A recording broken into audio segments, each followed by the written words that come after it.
오늘은 우리가 여호수아 말씀을 함께 나누도록 하겠습니다. 첫 번째 시간으로 강하고 담대하라 라는 제목으로 같이 말씀을 나누겠습니다. 여호수아서는 24장으로 되어 있습니다. 가나안 땅에 들어가서 가나안 땅을 정복하는 것과 함께 가나안 땅을 분배하는 것으로 여호수아가 기록이 되어 있죠. 여호수아에 대해서 우리가 잘 알고 있다시피 여호수아라는 단어가 히브리어인데 호세아라는 뜻입니다. 그리고 그걸 헬라어로 바꾸면 예수어라는 뜻입니다. 이 여호수아, 호세아 이런 이름의 뜻이 무엇인가 하면 여호와는 구원이시라 라는 뜻이에요. 여호와는 구원이시라. 출애굽과 광야 40년 동안 이스라엘 백성들을 이끌던 모세는 하나님께서 데려가셨습니다. 그 사명은 모압 평지까지였어요. 모압 평지에서 그 산에 올라가서 저 맞은편에 가나안 땅을 바라보면서 모세가 하나님께 그곳에 들어가게 해달라고 이야기를 하는데 하나님께서 더 이상 그 이야기 하지 말라 단호하게 끊으셨어요. 그리고 모세는 데리고 가셨습니다. 그 이유는 모세가 무리바 물사건으로 인해 하나님께 명령에 순종하지 못하고 명하라고 하신 말씀에 순종 못하고 그 지팡이로 그 반석을 친 이유 때문에 하나님의 영광을 드러내지 않았다 하는 그 사건 때문에 모세가 들어가지 못하지요. 그러나 그것과 함께 또 무엇을 우리들에게 예표적으로 보여주냐면 모세는 율법의 상징이에요. 율법으로는 하나님의 약속의 땅에 들어갈 수 없다는 것을 보여주시면서 여호수아를 통해서 그 약속의 땅에 들어간다는 것을, 예수를 통해 그 약속의 땅에 들어간다는 것을 우리에게 예표적으로 보여주는 그림입니다. 하나님의 종으로 이스라엘을 이끌던 모세 40년을 이끌었습니다. 거의 이스라엘 백성들에게 있어서 모세는 하나님과 같은 존재, 하나님과 버금가는 존재처럼 여겨졌어요. 왜냐하면 하나님의 말씀을 받아서 대언하는 자로서 이스라엘을 항상 이끌었기 때문에 그렇죠. 모세에게 항상 원망하기도 했지만 모세의 이 리더십에 그들은 항상 순종하며 따랐던 사람들이었습니다. 그런데 그 모세가 어느 날 갑자기 그냥 하나님이 데려가 버린 거예요. 그러니까 엄청난 혼란이 찾아오는 거죠. 엄청나게 강한 리더십을 가진 사람이 갑자기 증발해버리면 영적인 공황 상태가 옵니다. 우리나라도 한참 90년대, 2000년대 우리나라의 어떤 큰 교회들을 이렇게 담임하고 있던 영적인 리더들이, 목사님들이 은퇴하시고 소천하시면서 큰 교회들이 많이 흔들리기도 하고 영적인 공황 상태가 오기도 했었어요. 그런 것처럼 모세가 이스라엘 백성들에게서 떠나가고 난 후에 그들은 엄청난 공허함과 공황 상태에 빠져 있었어요. 근데 하나님께서 모세 다음에 누구를 세우세요? 여호수아를 세우십니다. 우리가 여기서 분명히 기억할 것은 사람은 떠나지만 하나님의 사명은 계속해서 이어진다는 것을 우리는 기억해야 합니다. 모세는 떠나지만 모세가 하나님께서 주신 그 사명을 감당하고 그 다음은 여호수아가 그 사명을 감당한다는 거예요. 그리고 하나님은 모세를 여호와의 종이라고 분명히 말씀하고 계세요. 모세가 광야 40년 동안 그들을 이끌었지만 그는 하나님의 종에 불과하다는 거예요. 그 말은 뭐냐면 모세가 하던 그 모든 일들은 하나님의 일이다. 그리고 그 일은 하나님이 최종 결정권자가 되셔서 하나님이 책임지신다는 말이에요. 그러니까 하나님께서 너희들을 구원하신다. 이 여호수아를 통해서도 하나님께서 너희들을 구원하실 수 있는 하나님이시다라는 걸 분명히 보여주시겠다는 거예요. 모세를 통해서만이 아니라 여호수아를 통해서도 하나님은 일하실 수 있는 하나님이라는 걸 이스라엘 백성들에게 가르치시는 겁니다. 그렇기 때문에 하나님께서는 그 여호수아를 통해서 하나님이 창세기 15장에 아브라함에게 언약하셨던 그 언약을 성취하시는 거예요. 우리가 기억할 것은 아무리 위대한 하나님의 종이라 할지라도 떠난다는 거예요. 그리고 그가 떠날 때에는 그 사명이 다 했기 때문에 떠나는 겁니다. 사명이 다하기 전에는 하나님의 사람은 절대 하나님이 데려가시는 법이 없어요. 그리고 하나님께서는 여호수아에게 이렇게 말씀하세요. 2절 말씀입니다. 2절입니다. 시작.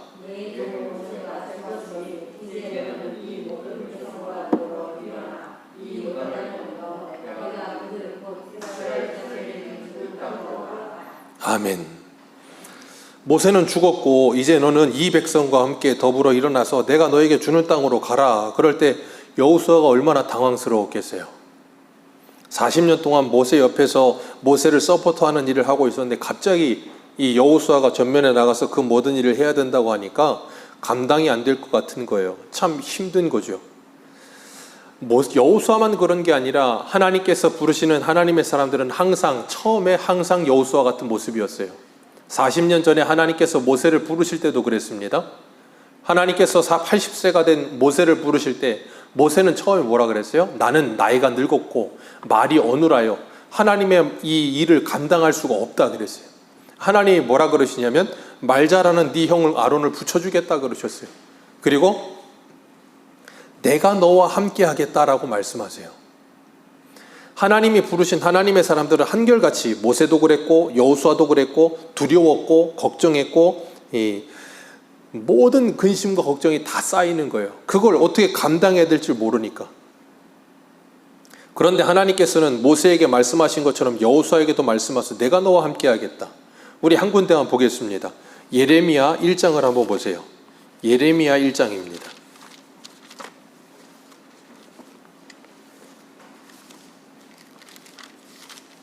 예레미야 1장 5절입니다.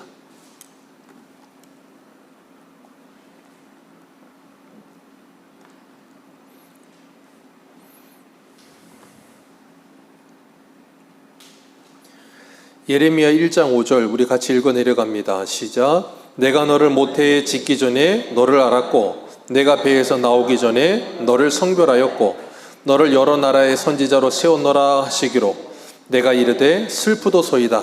주 여호와여 보소서 나는 아이라 말할 줄을 알지 못하나이다 하니 여호와께서 내게 이르시되 너는 아이라 말하지 말고 내가 너를 누구에게 보내든지 너는 가며 내가 내게 무엇을 명령하든지 너는 말할지니라. 너는 그들 때문에 두려워하지 말라. 내가 너와 함께하여 너를 구원하리라. 나 여호와의 말이니라 하시고 여호와께서 그의 손을 내밀어 내 입에 대시며 여호와께서 내게 이르시되 보라 내가 내 말을 내 입에 아멘. 예레미야도 하나님이 처음 부르실 때 그랬어요. 나는 아이라 말할 줄 모릅니다. 그랬더니 하나님이 아이라고 말하지 말아라. 누구에게 보내든지 너는 거기 가서 내 말을 전해라. 그리고 하나님이 뭐라 그러세요? 내가 너의 입에 내 말을 두었다. 그렇게 말씀하시면서 내가 너와 함께하여 너를 구원하리라. 모세에게 하신 말씀과 여호수아에게 하신 말씀과 그리고 예레미야에게 말씀이 다 같아요. 그리고 기드온에게도 하신 말씀이 똑같고 다윗에게도 바울에게도 하나님은 하나님의 사람들에게 항상 동일하게 말씀하십니다. 그들은 연약했어요. 기드온도 미디안 연합군 무서워서 숨어있던 사람이었고 다윗도 10대의 약관의 나이에 사람들 보기에는 별 볼 일 없어 보이는 아이였어요. 그리고 바울도 그렇습니다. 그런데 그런 하나님의 사람들을 하나님께서 세우시면서 그들에게 사명을 주신다는 거예요. 우리가 잊지 말아야 될 것, 하나님께서 하나님의 사람들에게 사명을 주실 때는 완전하거나 완벽한 사람을 불러서 사명 주지 않으십니다. 불완전하고 연약하고 흠이 많은 하나님의 사람들을 부르셔서 그들에게 하나님의 사명을 맡기신다는 거예요. 그리고 하나님께서는 그들에게 사명을 주시면서 뭐라 그러시냐면 너 혼자 보내지 않고 내가 너와 함께 한다라고 말씀하세요. 그 말은 내가 최종 결정권자가 되어서 내가 너를 책임지겠다는 말씀이에요. 그러니 너 혼자 가지 말고 나와 함께 가자. 내가 너에게 능력을 주며 내가 너에게 이 모든 일을 감당할 수 있게 하겠다라고 말씀하시는 거예요. 그렇기 때문에 우리는 그 하나님의 말씀을 듣고 믿을 때라야 뭐 할 수 있냐면 하나님의 말씀에 순종할 수 있는 거예요. 믿지 못하면 순종 못합니다. 모세가 믿지 못하니까 하나님께서 지팡이를 뱀 만드시고 나일강 물을 피로 만드시고 손을 문둥병 걸리게 했다가 낫게 하시고 기드온이 믿지 못한다고 하니까 이슬에만 내리게 하시고 그 양털에만 이슬 내리게 하시고 하나님이 그런 일들을 통해서 그들에게 확인시켜 주시잖아요. 하나님이 어떤 분이신지를 가르쳐 주시는 거예요. 그렇기 때문에 우리가 교회에서든 어디에서든 하나님께서 우리에게 직분을 맡기시거나 일을 맡기실 때 기억하십시오. 저는 못하겠습니다 말은 하지 마셔야 돼요. 왜냐하면 그건 나 혼자 그 일을 할 거라는 착각에 빠져있기 때문에 그런 말이 나오는 거예요. 기억하십시오. 우리는 모두 다 연약하고 부족합니다. 그런데 하나님이 나와 함께 하시겠다고 약속하시면서 나에게 일을 맡기시는 거예요. 그러면 내가 할 수 없어도 하나님이 맡기시면 순종하는 거예요. 왜요? 하나님이 그 모든 것의 최종 결정권자가 되셔서 필요하면 돕는 손길도 막 보내실 것이고, 아니면 나에게 능력을 더하실 것이고, 여러 가지 방법을 통해 그 일이 되게끔 만드실 것이기 때문에 그래요. 나는 부족하다는 걸 알지만 하나님이 그 일을 맡기셔서 나라고 하는 나를 하나님의 사람으로 양육하시는 과정 속에 있다는 것도 기억해야 합니다. 모세는 완벽하지 않았지만 하나님의 사명을 감당하면서 그는 완벽한 사람으로 나아가고 있는 중이었던 거예요. 여호수아도 마찬가지입니다. 여호수아도 완벽한 사람 아니에요.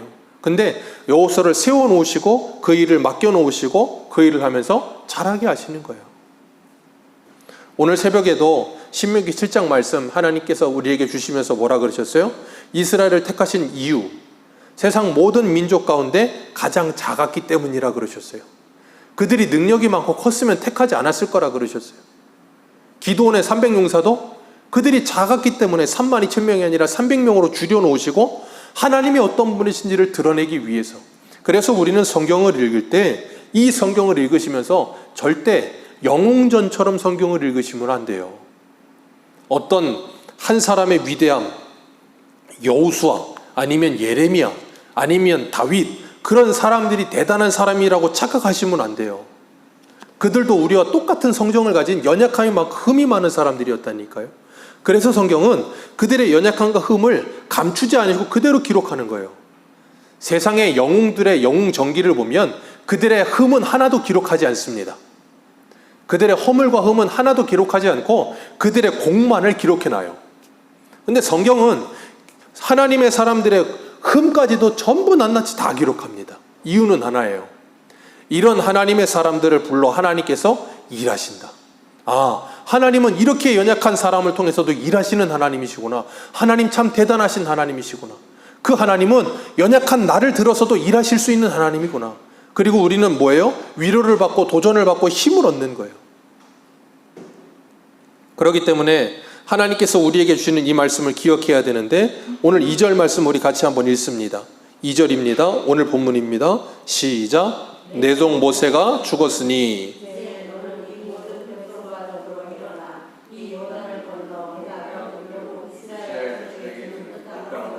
아멘. 내 종 모세는 죽었다. 그러니 이제 너는 이 모든 백성과 어떻게 하라고요? 더불어 일어나 이 요단을 건너 내가 그들을 곧 이스라엘 자손에게 주는 땅으로 가라. 여기서 중요한 단어가 뭐예요? 더불어 함께 일어나라는 거예요. 여호수아 혼자 가라고 하지 않으십니다. 이스라엘 백성들을 다 데리고 가라고 말씀하세요. 생각해 보세요. 여호수아 혼자 가는 게 빠르겠습니까? 이스라엘 백성들 데리고 가는 게 빠르겠습니까? 혼자 가는 게 빨라요. 이스라엘 백성들은 모세 죽고 거의 한 열흘 가까이, 한 달 가까이 애곡하고 있고 다 널브러져서 이제 다 포기의 상태, 거의 반포기 상태입니다. 여호수아는 죽었고 이제 우리는 아무것도 남지 않았다. 이제 우리는 끝이다라고 생각하는 그런 이스라엘 백성들 추스려서 데리고 간다는 게 쉽겠습니까? 그런데 하나님은 2절에 너는 그들과 더불어 일어나 함께 가라라고 말씀하고 계세요. 그 하나님은 오늘도 우리들에게 내 가족과 더불어 함께 가라 말씀하시고 이 새소망교회와 더불어 함께 가라고 말씀하시는 줄 믿으시길 바랍니다.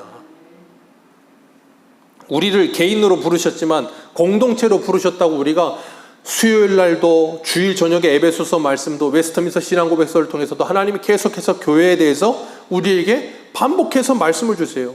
제가 뭐 특별히 정한 게 아니고 순서대로 가고 있는 거예요. 그런데 하나님께서 그것을 통해서 우리에게 계속해서 교회를 묵상하게 하세요. 공동체를 묵상하게 하시고 가족 공동체를 묵상하게 하시면서 나 혼자 가는 게 아니라 더불어 함께 가는 것임을 가르치시는 거예요. 결코 쉽지 않습니다. 함께 가는 것 어렵습니다. 그러나 하나님은 함께 가라고 말씀하세요. 맞춰야 되고 그들의 걸음 속도에 맞춰야 되고 그들의 어떤 이 컨디션에도 맞춰야 되고 쉽지 않아요. 그런데 하나님은 함께 가라 그렇게 말씀하세요.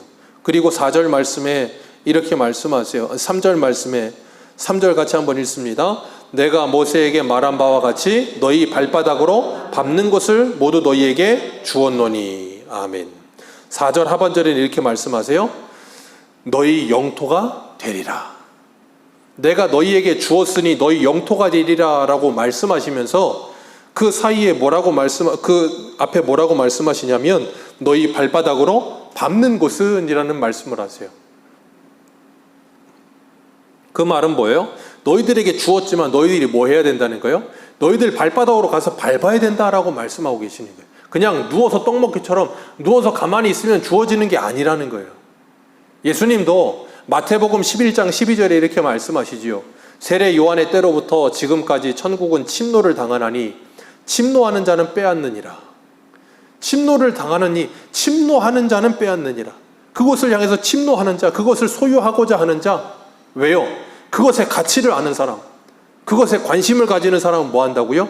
그것을 더욱더 가지기 위해서 침노하게 된다는 거예요. 그런 것처럼 하나님께서는 약속의 땅을 주셨지만 그냥 주시지 않고 하나님의 말씀에 순종하여 그것을 침노하여 발바닥으로 밟으면 주겠다라고 말씀하세요. 그러면서 뭐라 그러시냐면 내가 너와 함께 하겠다라고 말씀하십니다. 그렇기 때문에 하나님의 말씀을 믿고 나와 함께 하신다는 그 하나님의 말씀에 확신을 가질 때 뭐예요? 담대함이 생기는 거예요. 그렇기 때문에 이 여호수아서 가나안 땅을 정복하는 이 정복 전쟁은 총칼이나 싸움으로 정복하는 것이 아니라 뭘로 정복하는 거예요?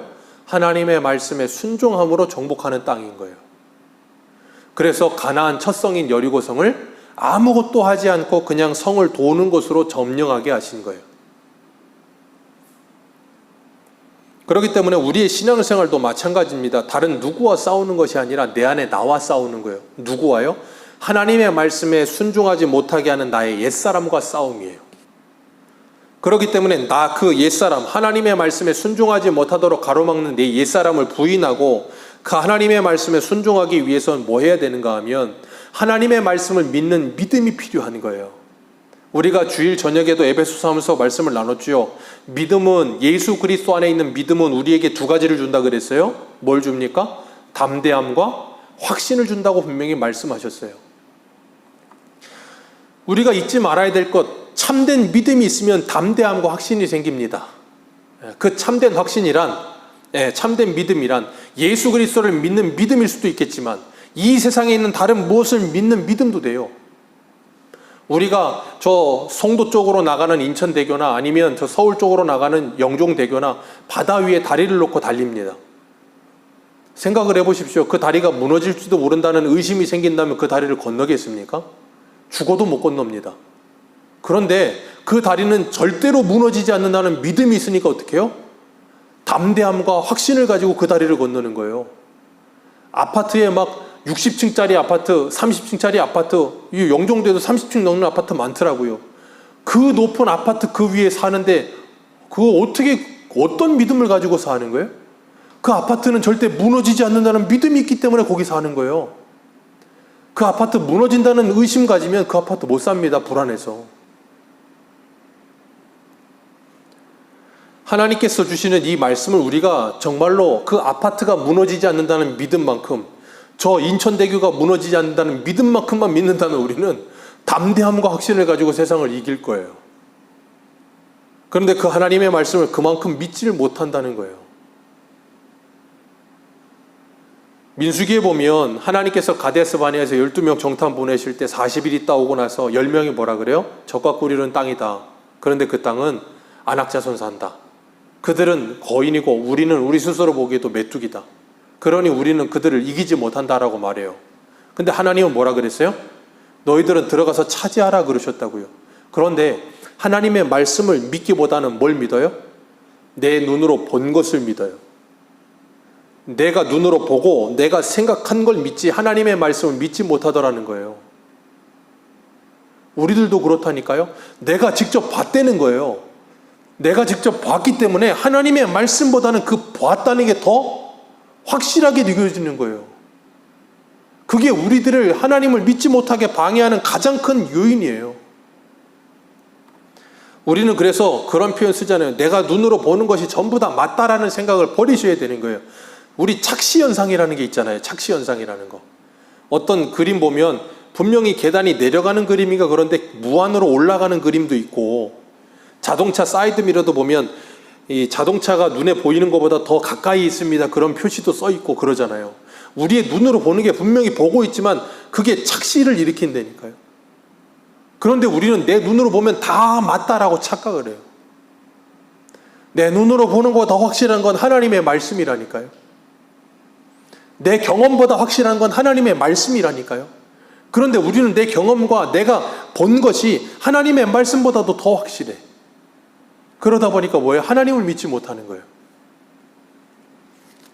그런 안타까움에 빠지는 게 가나안 정탐했던 그 12명의 정탐꾼들의 모습과 똑같은 거예요. 우리 한 군데만 읽겠습니다. 골로새서 2장을 한번 보세요. 골로새서 2장.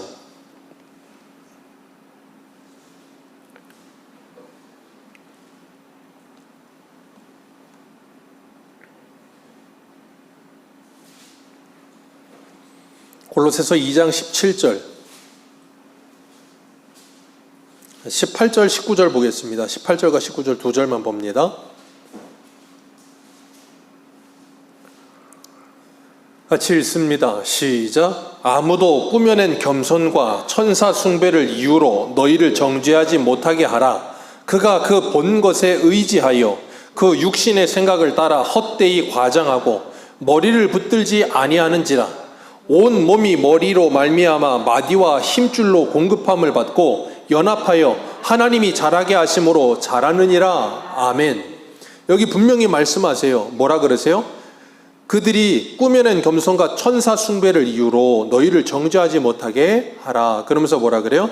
그가 그 본 것을 의지하여, 자기가 보았다고 하는 그것을 의지하여서 뭐예요? 육신의 생각을 따라 헛되이 과장함으로 뭘 붙들지 않아요?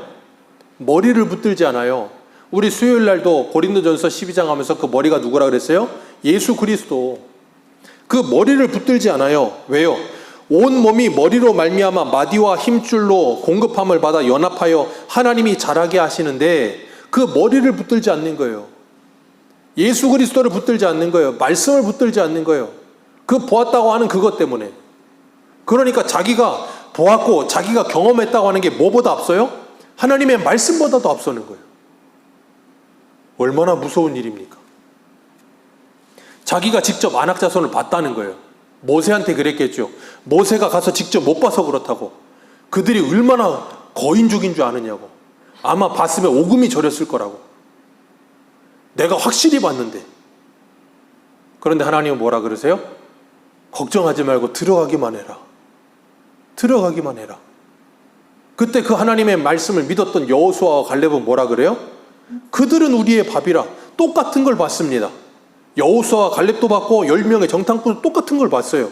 그런데 10명은 하나님의 말씀보다 자기들이 본 걸 더 확신했고, 여호수아와 갈렙은 자기들이 본 것보다 하나님의 말씀을 더 확신했던 거예요. 아담과 하와도 동일합니다. 하나님이 선악과를 먹지 말라, 먹으면 정령 죽으리라. 하나님의 말씀보다 뭘 더 확신해요? 사단의 말을. 그리고 자기가 본 그 선악과를, 보암직하고 먹음직하고 지혜롭게 할 만큼 탐스러워 보이는 그 선악과, 내가 보니까 그게 더 그렇게 확실해 보여. 그러니까 하나님의 말씀보다 뭐예요? 그걸 더 따라가는 거예요. 그래서 망하는 거예요. 그렇기 때문에 데살로니가전서 2장 13절은 이렇게 말합니다. 이러므로 우리가 하나님께 쉬지 않고 감사함은 너희가 우리에게 들은 바 하나님의 말씀을 받을 때에 사람의 말로 아니하고 하나님의 말씀으로 받음이니 진실로 그러하다. 이 말씀이 또한 너희 믿는 자 속에서 역사하느니라. 아멘. 이걸 우리가 항상 말씀을 들을 때마다 인용하는 말씀이지만, 말씀은 믿는 자 안에서만 반드시 역사가 일어납니다. 믿지 않으면 절대 말씀의 역사는 일어나지 않아요. 우리가 잘 알다시피 우리의 몸이 건강하려면 운동해야 됩니다. 운동해야 돼요. 그건 누구나 다 알고 있습니다. 그런데 운동해야 된다는 그 말을 믿고 순종하면 몸이 건강해지지만, 그 운동해야 한다는 말을 듣고 순종하지 않으면 절대 몸은 건강해지지 않아요. 반드시 그 말에 순종해야 역사가 일어나는 거예요. 이 세상의 일반 이치도 동일합니다. 신앙의 원리도 그와 똑같다는 걸 하나님이 우리에게 말씀하시는 거예요. 하나님의 말씀에 순종할 때. 그래서 요한복음 2장에 보면 가나 혼인잔치에 예수님 가셨을 때 포도주 떨어졌다, 마리아가 그러니까 내 때가 아니니이다 그러시고선 마리아가 종들에게 뭐라 그래요? 무슨 말씀을 하든지 순종해라. 예수님께서 종들에게 그 항아리에다 물을 채워라. 아니, 포도주 담는 항아리에 물을 채우라는데 그냥 그대로 순종하고 뭐라 그래요? 떠다 내주어라. 연회장이 그걸 먹고 신랑을 불러 어떻게 더 좋은 포도주를 내느냐고. 뭐라고 기록해요? 물도온 하인만 알더라. 순종한 자들만 아는 놀라운 은혜가 있는 거예요. 하나님은 우리에게도 말씀하시는 거예요. 하나님의 말씀에 순종할 때 그것이 어떤 말씀이든 내 기본적인 이 생각을 뛰어넘는 말씀이라 할지라도 그 말씀에 순종하는 것이 중요하다라고 말씀하시는 거예요. 오늘 우리들도 나의 생각과 경험, 지식이 아닌 하나님의 말씀이 더 우리의 경험과 지식과 생각보다 앞서는 은혜가 있기를 주님의 이름으로 축복합니다. 그러려면 사도 바울이 에베소서에서 에베소 교인들을 향해 기도했던 것처럼 우리의 마음의 눈이 열려야 돼요. 우리 5절 말씀 한번 읽어볼까요? 5절입니다. 같이 읽습니다. 시작.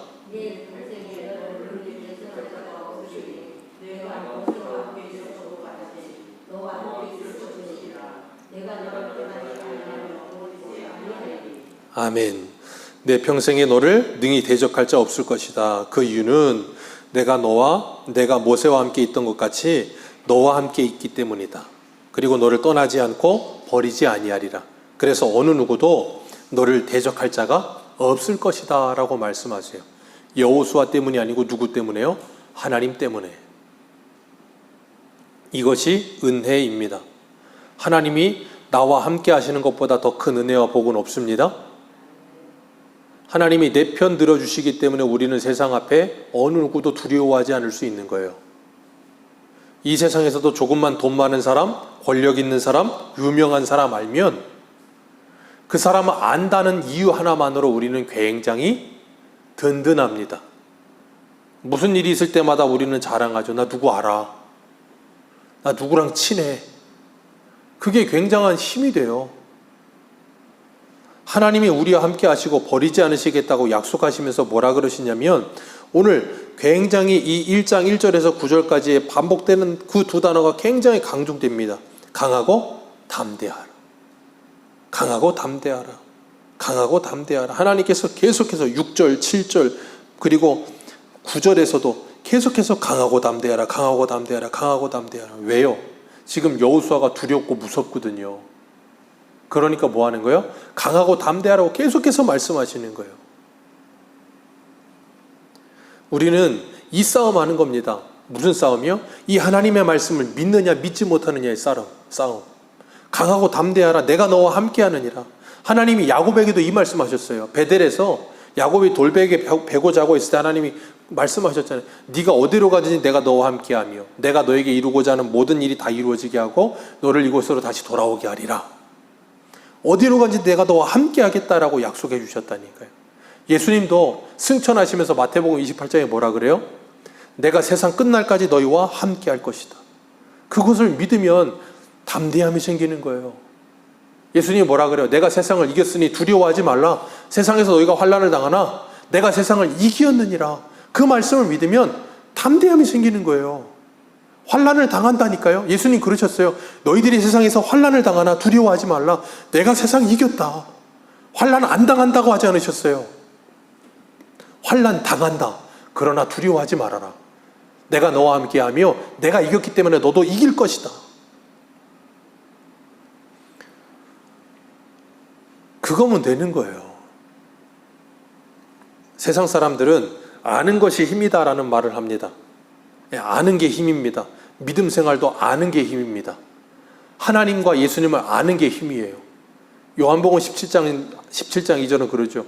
하나님과 예수 그리스도를 아는 것이 영생이다. 하나님을 아는 게 힘이고 하나님을 아는 게 영생이고 하나님을 아는 게 믿음이에요.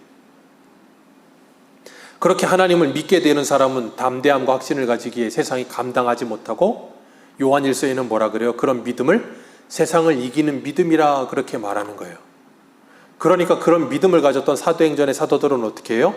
세상이 그들을 이기지 못하잖아요.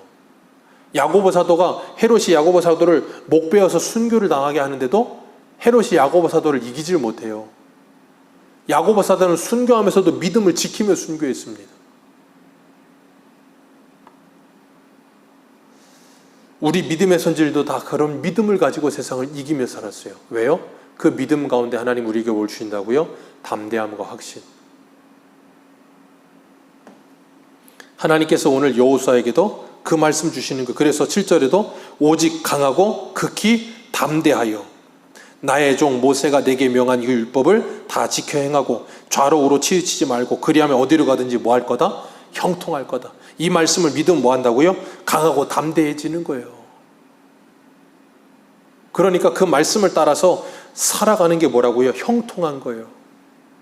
그걸 우리는 다시 표현하면 뭐라 그래요? 하나님과 동행한다 그러는 거예요. 제가 수요일 날도 말씀을 드렸죠. 우리가 하나님과 동행하는 거, 눈에 보이지 않는 하나님과 어떻게 동행합니까? 어떻게 동행해요? 말씀드렸죠. 하나님의 말씀에 순종하는 게 하나님과 동행하는 거라고.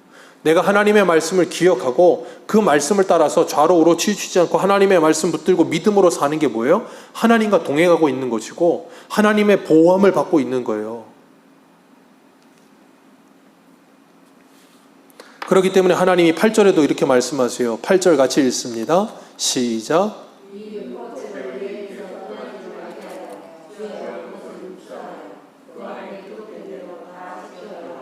그리하면 내 길이 평탄하게 될 것이며 내가 아멘. 계속 반복해서 네가 형통할 것이다. 형통하길 원하십니까? 예수 그리스도를 믿으시고 그 말씀에 순종하는 삶을 사시기를 축복합니다. 그게 형통이에요. 다른 게 형통 아닙니다. 세상에서는 하는 일마다 잘 되는 게 형통이죠. 사업하는 사람은 사업이 잘 돼서 대기업이 되고 돈 많이 버는 게 형통이겠죠. 공부 좋아하는 사람은 공부를 해서 노벨상 타는 게 형통이겠죠. 근데 예수 믿는 사람은 예수 잘 믿고 하나님의 백성답게 거룩하게 사는 게 형통이에요. 그것보다 잘 사는 건 없다니까요. 그것보다 아름답고 위대한 것도 없어요. 예수 믿는 사람에게서는. 그렇기 때문에 하나님께서 우리들에게 이 말씀을 주시면서 복 있는 사람은 여호와의 법을 즐거워하여 주야로 묵상할 것이다 라고 말씀하시면서 계속해서 강하고 담대하라, 두려워하지 말라라고 말씀하세요. 오늘도 하나님께서 우리에게 그 말씀을 주시는 줄 믿으시길 바랍니다. 바울도 가는 곳마다 두려워했거든요. 하나님이 바울에게 계속 말씀하세요. 두려워하지 말라. 유라굴로 광풍을 만났을 때도 나타나셔서 두려워하지 말라. 네가 로마에 가서도 복음을 전해야 하리라. 고린도에서도 두려워하지 말라. 이 성에 내 백성이 많도다. 하나님은 바울이 가는 곳마다 두려워하니까 그런 말씀을 계속 주세요. 왜요? 가는 곳마다 처음 가는 곳이고 두 번째 간다고 해도 몇 년 만에 가는데 두렵지 않겠습니까? 우리도 그래요. 우리의 인생길은 다 초행길입니다. 인생은 한 번 살기 때문에 초행길이에요. 유치원 때도 초행이었고요. 초등학교 때도 처음이었고요. 중학교, 고등학교도 처음이고요. 대학교 처음이었고요. 20대, 30대, 40대, 50대, 60대, 70대 우리는 다 처음입니다. 한 번 살아본 적이 없어요. 청년 때도 처음이었고 중년 때도 처음이었고 노년이 되는 것도 처음이에요. 경험해보지 않은 삶을 살고 있어요. 그러다 보니까 우리는 어때요? 항상 두렵죠. 걱정이 많고 염려가 많습니다. 그런데 하나님은 우리에게 말씀하세요. 두려워하지 말라. 강하고 담대하라. 내가 너와 함께 하느니라. 그리고 우리는 우리의 인생이 어떻게 되고 어디를 향하고 어디로 갈지를 이미 다 알아요. 다 알고 있기 때문에 뭐 하지 않아요? 두려워하지 않을 수 있는 거예요. 그렇기 때문에 하나님은 우리들에게 이 말씀을 뭐 하세요? 계속해서 주시는 거예요. 알고 있어도 우리는 내 상황에 직면하면 두려움이 찾아오거든요. 그래서 주님은 사도 바울에게 빌립보서 4장 6절에 뭐라 그래요? 염려하지 말고 모든 일에 기도와 간구로 너희 하나님께 구하라. 그리하면 하나님이 모든 지각이 뛰어난 하나님이 예수 그리스도 안에서 너희 마음과 생각을 지켜주시겠다 약속하세요. 우리에게 두려움과 걱정과 염려가 엄습할 때 하나님의 말씀을 통해 확신을 가지시고 기도하시는 가운데 하나님께서 우리의 마음과 생각을 붙들어 주셔서 두려워하지 말라. 강하고 담대하라. 내가 너와 함께 하느니라. 이 말씀이 우리의 일평생에 마음에 새겨진 말씀되어 믿음의 길을 걸어가시기를 주님의 이름으로 축복합니다. 기도하겠습니다.